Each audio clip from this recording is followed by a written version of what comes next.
Le 27 octobre dernier, le centre Roussia Ecumenica de Rome, non loin de la place Saint-Pierre, a servi de cadre à un forum organisé par le Thomas More College. Parmi les participants, Robert Moynihan, fondateur et éditeur de la revue Inside the Vatican, qui, dans ses efforts à faire comprendre le fonctionnement du Vatican, a intitulé son intervention « Faire toute la lumière sur les mystères du Vatican ».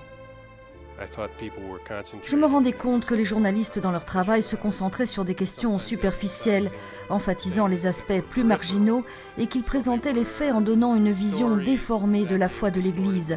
J'ai donc pensé aller un peu plus loin, en profondeur. Robert Moynihan est allé en effet au-delà des simples faits ou des faits marginaux, parlant entre autres choses de l'histoire du Vatican, du pourquoi les congrégations et les conseils pontificaux se trouvent ici à Rome et du rôle que jouent l'art et l'architecture dans la foi de l'Église. The faith of the Church is incarnated and it's incarnational.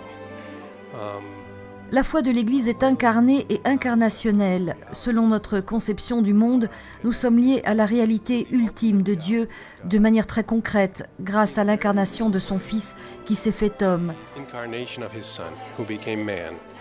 And therefore we have a respect for the natural world. Par ailleurs, nous avons du respect pour le monde naturel que Dieu a voulu pénétrer de son amour et aimons tout ce qui tombe sous nos sens.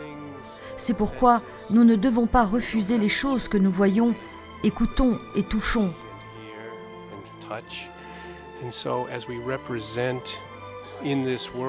Ainsi, tandis que nous représentons dans ce monde nos aspirations et nos espérances du sacré et du divin, et le souvenir de la vie de Jésus au travers des peintures, des sculptures et des mosaïques, et que nous élevons des hymnes et des laudes, les choses sensibles nous conduisent aux choses naturelles. It's all drawing us by means of natural things towards supernatural things.